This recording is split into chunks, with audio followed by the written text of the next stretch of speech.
This is Homer, Alaska. Located at the end of the Kenai Peninsula, it's a beautiful but wild area of the world where firefighters are often hours away from supplies, support from other departments, or a major hospital. At first sight, Homer seems to be little more than a quaint fishing town expanding at the edges, but underneath the incredible scenery lurks a morass of dangers for hikers, fishermen, and city workers. It's almost summer, the height of fire and rescue season, and the Homer Fire Department is going through rigorous training for confined space rescue.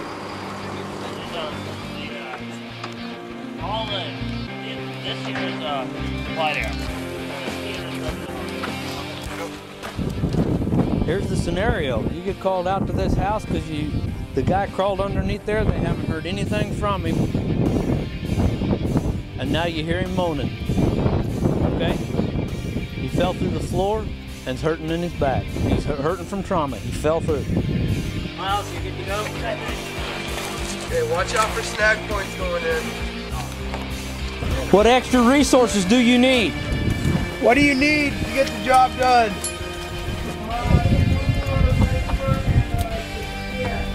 Okay. You need ropes or pulleys or any gear?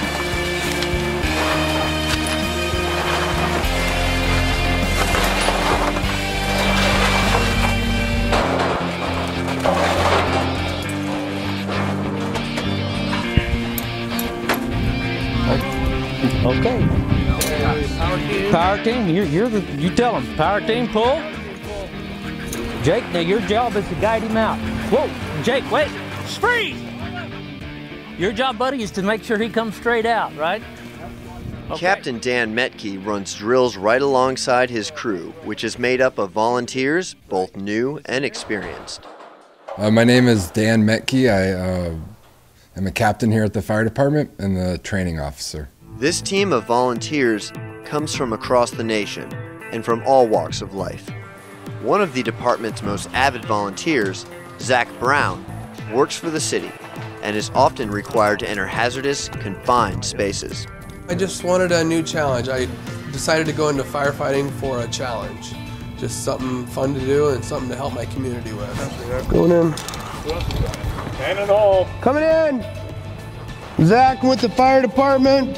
It's only a matter of time before something big happens here, especially in Alaska. We have earthquakes and volcanoes, and there's always the potential for some big incident, and the more people that are trained and able to respond to those types of calls, the better. Zach Brown.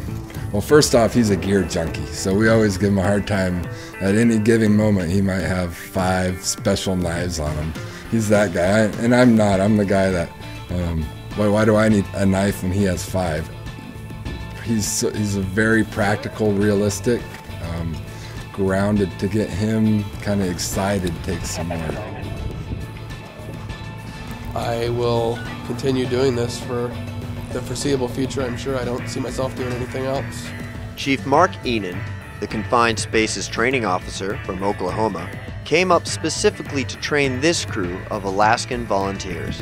There you go. Break them loose. Now go. Mark, it's always interesting bringing somebody from a different area. I'm in Alaska to come up here and get some of the culture and help these people get their confined space rescue program launched off. Well, we don't have to worry about the cold weather, the long-term exposure, things like that. Here, it's a lot further between departments in most cases, and the treacherous of the road and the weather coming in, and it would be almost impossible to get more manpower. So instead of counting on somebody from a different county to come over and do something for you, you have to do it yourself. Mark surprised me. He knows his stuff. This core bunch that I work with is probably some of the most professional firefighters I've ever worked with. Though historically the role of a firefighter has been to put out fires, nowadays the most typical call is for emergency medical services or some type of rescue, many of which are alcohol related. Alcohol creates job security for emergency services in general. Especially up here in Alaska. I mean, it's everywhere.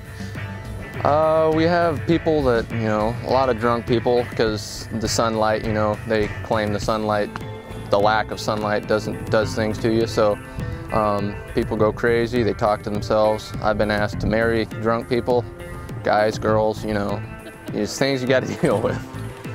Tom is one of those incredible volunteers who always has time and will make time for whatever you need him for.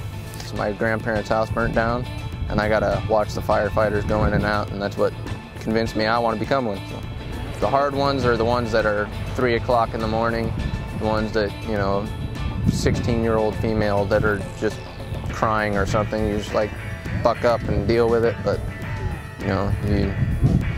no one else goes, so you go. Being a volunteer firefighter requires time and commitment, and usually a lot of both. Most volunteers don't get paid. It takes a special breed of people to deal with the inherent danger and often gruesome nature of an emergency response call. I don't think everybody can handle this. It definitely takes a certain disconnect. You can't let broken people and broken homes and heart attacks and things like that, especially in a small town. You can't let that get to you. Jake is one of those guys who I knew of Jake before I met Jake. Seen him around town. He's a photographer, and then he got interested in the fire department. He started off in our EMT class. I was looking at a career in emergency surgery, and I thought this would be a pretty good way to get into it rather than spending hundreds of thousands of dollars in med school. Every roadblock we'd throw in front of him, he would find a way and get around it and succeed. At the end of the day, it feels really good to know that you did everything you could. So who were we talking about? Miles? Miles. Chicks dig firefighters. Mr. Weeby. That's one of the benefits, fringe benefits, yes. He would tell him something and he just got it. And you don't see that with everybody. I ran into Dan at a career fair or something last spring, and it sounded like fun, so I decided to take the class. Actually, he's not even a firefighter yet because he's too young. You have to be 18 to test out. You wouldn't know the difference looking at him, at his skills and what he's doing as a team member. I have no intentions of having a career as a firefighter, but I might be a volunteer for most of my life.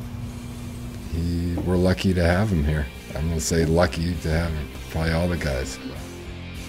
With the unique challenges a rural Alaskan city has to offer, Metkey's team often needs to adapt their equipment and training to handle the extreme northern climate. In the wintertime, it's so cold that sometimes your gear freezes up. Working in the wintertime with the equipment, you've got to be quick. You've got to get things ready, and you've got to be a couple steps ahead, or else something might be frozen or a piece of equipment might malfunction. I work with volunteers all over the state of Oklahoma. We don't have to worry about the cold weather, the long-term exposure. Everything here is designed to be used in Phoenix, so we have to adapt and be quick at what we're doing for the most part. With another session of intense training behind them, the Homer Volunteer Fire Department officially ends another day, but is still keeping a watchful eye on this sleepy seaside town. All is well on Captain Metkey's watch, for now.